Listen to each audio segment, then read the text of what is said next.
অনেক সময় দেখা যায় এই ছেলে সন্তানও অনেক সময় আপনার কাল হয়ে দাঁড়ায়।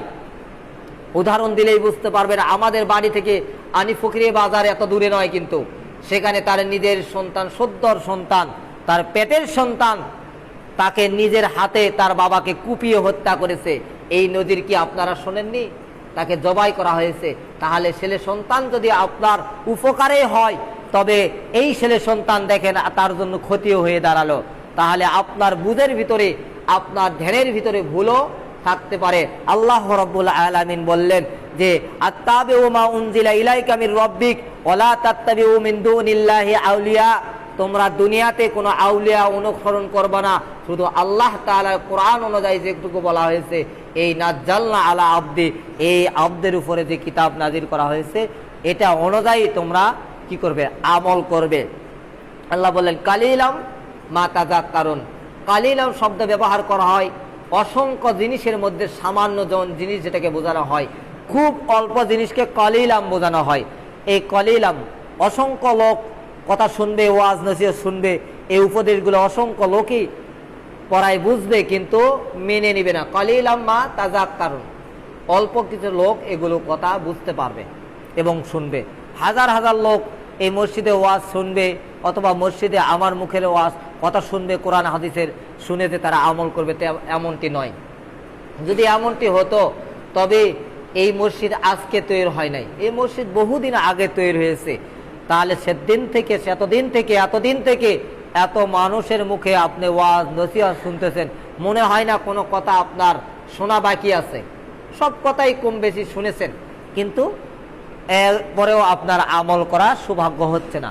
আল্লাহ তাআলা বলে কালিলাম মা তাযাক্কারুন, অনেক সংখ্যক লোক শুনবে কিন্তু অল্প কিছু লোক এগুলো শুনে আমল করতে পারবে।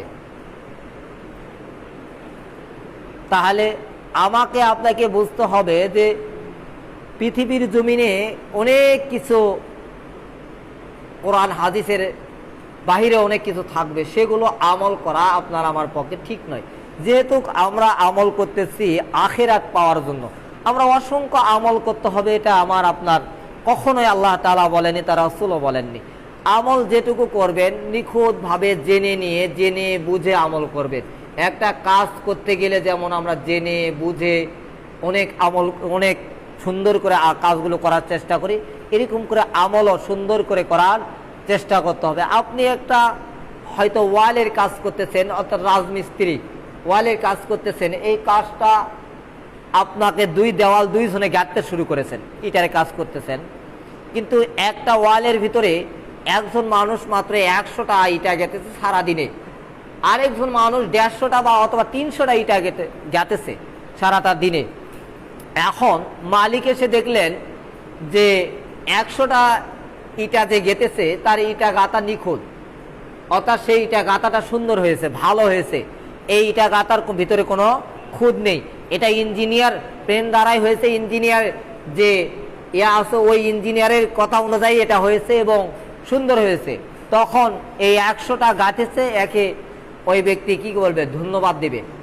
আর পাশে যে 300টা ইটা গেঁথেছে একজন, এই ব্যক্তির ইটা গাঁথা এমন হয়েছে যে সে শাল ধরে নাই, লাটু ধরে নাই, অর্থাৎ দেওয়ালটাকে সুতা ধরে নাই, অর্থাৎ সাপৌসা হয়েছে এবং সামনের দিকে একটু হেলে এসেছে।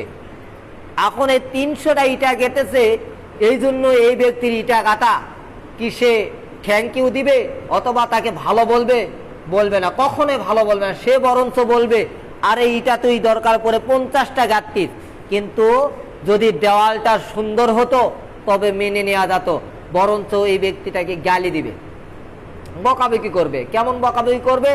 আলে আমার 150টা ইটা গেঁথেছি, 300টা ইটা ওয়ালের উপরে গেঁথেছিস, এই 300টা ইটা গাঁথার কারণে যতগুলা মাল মেডিসিন নষ্ট হলো এগুলো হিসাব কে দিবে? তোর দিনের খরচ কে দিবে? এই যে বকাবকি করবে। আল্লাহ তাআলাও এইভাবে বলতেছেন যে তোমার আমলের ক্ষেত্রে আমল যেন সুন্দর হয়। আর তাবিউ মা উনজিলা ইলাইকা মির রাব্বিক, রবের পক্ষ থেকে যেটুকু পেয়েছেন এভাবে আপনি আমল করেন। ওয়ালা তাত্তাবিউ মিন দুনিল্লাহি আউলিয়া, দুনিয়া এগুলো করতে গেলে দুনিয়াতে অনেক মানুষ এসে বলবে যে আপনার সন্তান নেই, আপনাকে সিলেটে